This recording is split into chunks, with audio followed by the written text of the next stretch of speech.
solih-solihah, bagaimana kabarnya? Semoga senantiasa dalam keadaan sehat ya. Pada pertemuan ini, kita akan membahas mengenai hidup damai dengan toleransi dan kerukunan.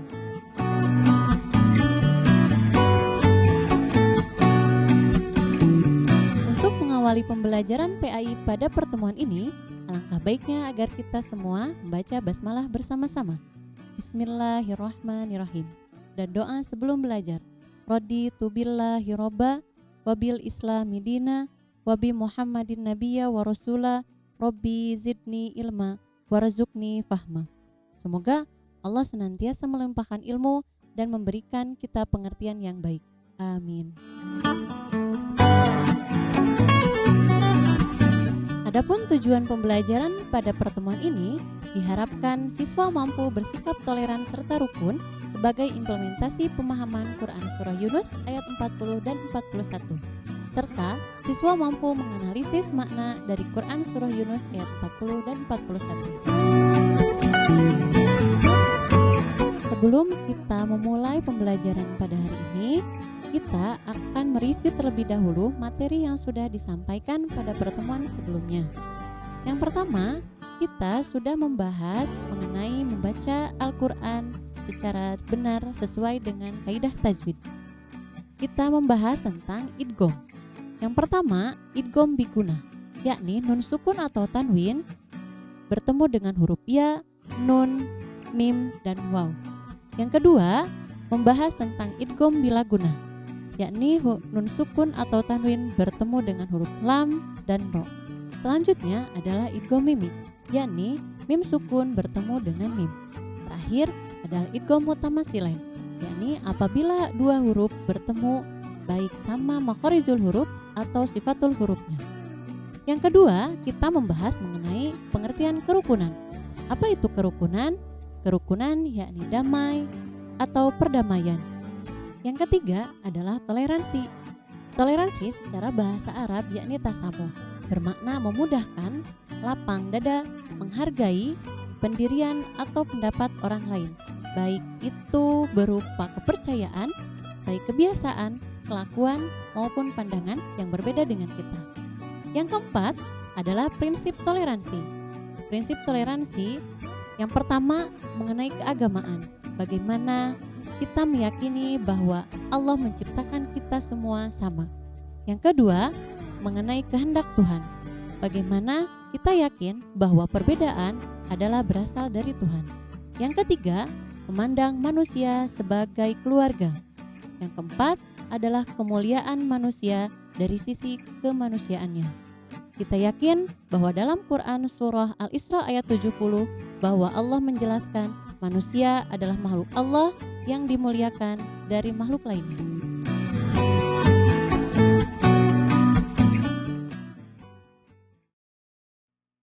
وَمِنْهُمْ مَنْ يُؤْمِنُ بِهِ وَمِنْهُمْ مَنْ لَا يُؤْمِنُ بِهِ وَرَبُّكَ أَعْلَمُ بِالْمُفْسِدِينَ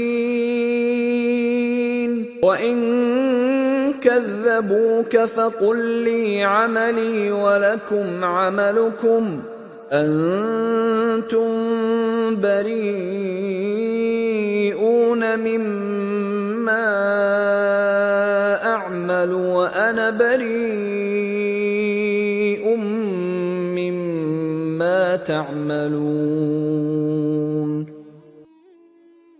Dari beberapa tafsir, diantaranya tafsir Jalalain, tafsir Ibnu Katsir, tafsir dari Kementerian Agama, tafsir Al-Misbah, dan tafsir At-Tabari menyatakan bahwa dalam ayat 40 itu menjelaskan dua golongan.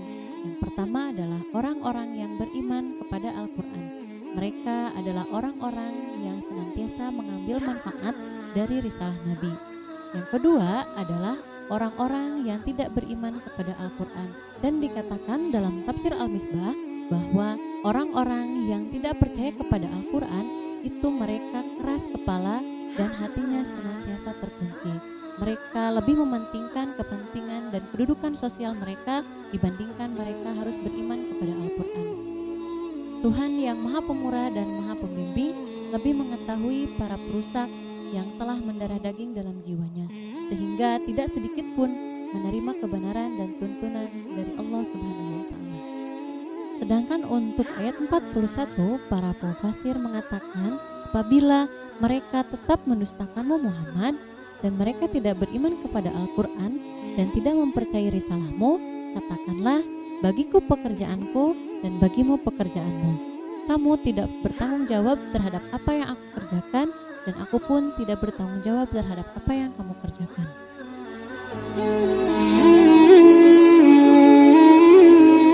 Baik, dari Quran Surah Yunus ayat 40 dan 41 dapat kita simpulkan bahwa dari ayat 40 Allah menegaskan terdapat dua golongan. Yang pertama adalah golongan orang yang beriman kepada Al-Quran, yang kedua adalah orang-orang yang tidak beriman kepada Al-Quran. Sedangkan untuk ayat 41 dapat kita simpulkan bahwa meskipun terdapat orang-orang yang berbuat kerusakan dan menyekutukan Al-Quran, Nabi diperintahkan oleh Allah untuk tetap melanjutkan dan memberikan tuntunan-tuntunan agama sebagai pedoman kehidupan di dunia. Bahkan Nabi tidak diperintahkan untuk menghakimi mereka, karena apa yang Nabi kerjakan itu berlepas dari pertanggungjawaban mereka, dan begitupun Nabi berlepas terhadap apa yang mereka kerjakan. Baik, maka di Al-Quran terdapat ayat yang senada dengan Quran Surah Yunus ayat 40 dan 41, yakni Quran Surah Al-Kafirun ayat 6. Lakum dinukum waliyadin, yang artinya untukmu agamamu dan untukku agamaku. Serta dalam Quran Surah As-Saba ayat 25. Katakanlah bahwa kamu tidak akan ditanya dan tidak akan mempertanggungjawabkan tentang dosa yang kami perbuat, dan kami pun tidak akan ditanya tentang apa yang kamu perbuat. Untuk lebih memahamkan lagi mengenai toleransi, di sini ibu akan menceritakan sebuah kisah pada masa awal Islam.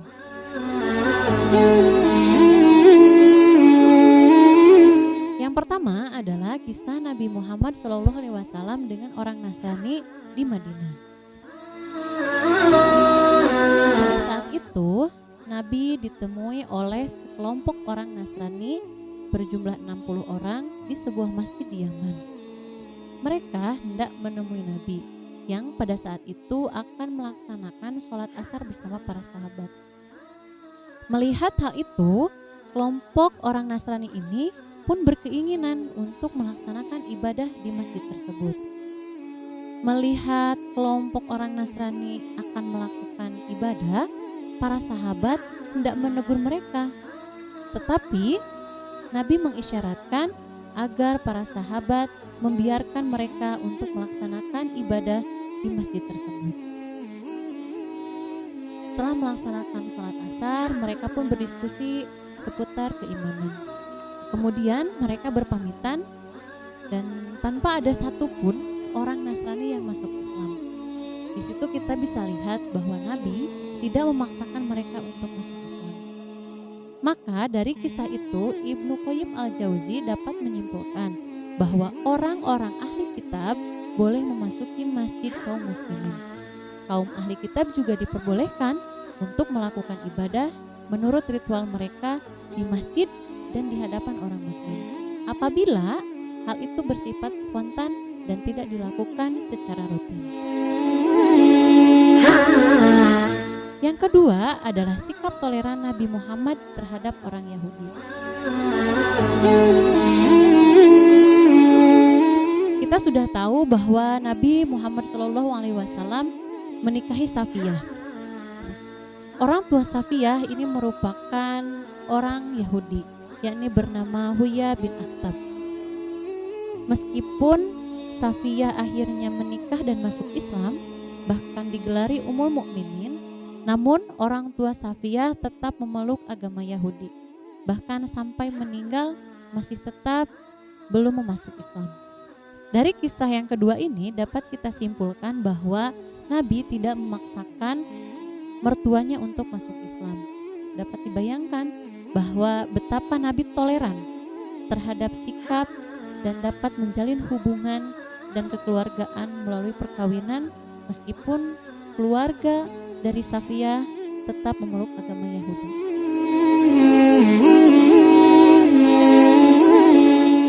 Yang ketiga adalah kisah Mukhairik. Siapa Mukhairik itu?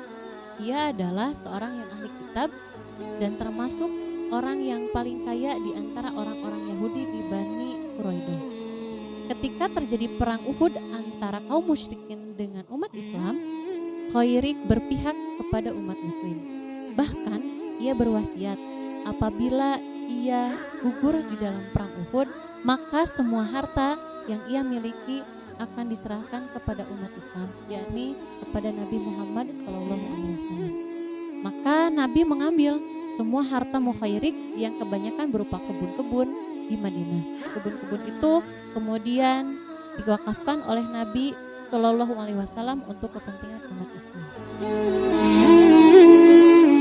Sekarang Ibu akan memberikan contoh bagaimana sikap toleransi dalam kehidupan sehari-hari, yakni bagaimana kita mengucapkan Natal kepada umat Kristiani. Sebelumnya, para pakar dari berbagai agama sepakat bahwa kerukunan umat beragama itu harus diciptakan. Tidak boleh menguburkan apalagi mengorbankan akidah. Dalam kaitan inilah Islam melarang umatnya untuk menghadiri upacara ritual keagamaan non-muslim seperti perayaan Natal. Karena betapapun Islam menjunjung Isa Al-Masih, namun pandangannya terhadap beliau tentu berbeda dengan pandangan umat Kristiani. Di sisi lain, harus pula kita akui bahwa terdapat ayat dalam Al-Quran yang mengabadikan ucapan selamat Natal yang pernah diucapkan oleh Nabi Isa alaihissalam. Tidak dilarang untuk membacanya dan tidak keliru pula untuk mengucapkan selamat kepada siapa saja. Dengan catatan kita memahami dan menghayati maksudnya menurut Al-Quran dan kemurnian akidah. Hal ini dituangkan dalam Quran Surah Maryam ayat 33. Salam sejahtera untukku pada hari kelahiranku, wafatku, dan kebangkitanku kelak. Ditegaskan oleh Al-Quran bahwa Nabi Isa yang kita berikan selamat itu adalah hamba Allah yang diperintahkan untuk melaksanakan sholat, zakat, mengabdi kepada ibu dan bapak, tidak bersikap sombong, dan tidak pula celaka. Ini terdapat dalam Quran Surah Maryam ayat 30 sampai dengan ayat 32. Dan diabadikan pula dalam Al-Quran bahwa Nabi Isa menyampaikan, sesungguhnya Allah adalah Tuhanku dan Tuhanmu, maka sembahlah Dia dan inilah jalan yang lurus. Quran Surah Maryam ayat 36. Dari hal ini kita bisa tarik kesimpulan bahwa kita umat muslim mengucapkan selamat Natal kepada umat Nasrani dengan satu keyakinan bahwa Nabi Isa yang kita yakini adalah Nabi Isa yang dijelaskan dalam Quran Surah Maryam ayat 30 dan 32 serta Maryam ayat 33. Tentu akan berbeda terhadap pemahaman Nabi Isa kita dengan Nabi Isa dalam pandangan umat Kristiani. Dalam suasana Natal yang dirayakan oleh umat Kristiani, pada tempatnya pula umat Islam mengenang dan menghayati ucapan selamat Natal yang diucapkan oleh Nabi Isa yang diabadikan dalam Al-Quran. Setelah tadi kita membahas tafsiran Quran Surah Yunus ayat 40 dan 41 serta beberapa kisah toleransi pada masa awal Islam dan contoh sikap toleransi, maka dapat disimpulkan bahwa sikap toleransi adalah sikap menghargai pendapat, pandangan, kepercayaan, kebiasaan, kelakuan orang lain, dan sebagainya yang berbeda dari kita. Semoga apa yang Ibu sampaikan dapat dipahami dengan baik ya. Nah, apabila kalian sudah paham, Ibu akan memberikan tugas secara mandiri, yakni kalian tuliskan perilaku apa saja yang dapat mencerminkan sikap toleransi dan kerukunan dari film yang berjudul Tanda Tanya sesuai pesan Quran Surah Yunus ayat 40 dan 41. Berikut link videonya. Terima kasih bagi Ananda yang sudah menyimak video pembelajaran ini dari awal sampai akhir. Semoga ilmu yang kita peroleh senantiasa dalam keberkahan. Kita tutup dengan bacakan hamdalah bersama-sama. Alhamdulillahirabbil alamin. Akhir kata, wabillahi taufiq wal hidayah. Wassalamualaikum warahmatullahi wabarakatuh.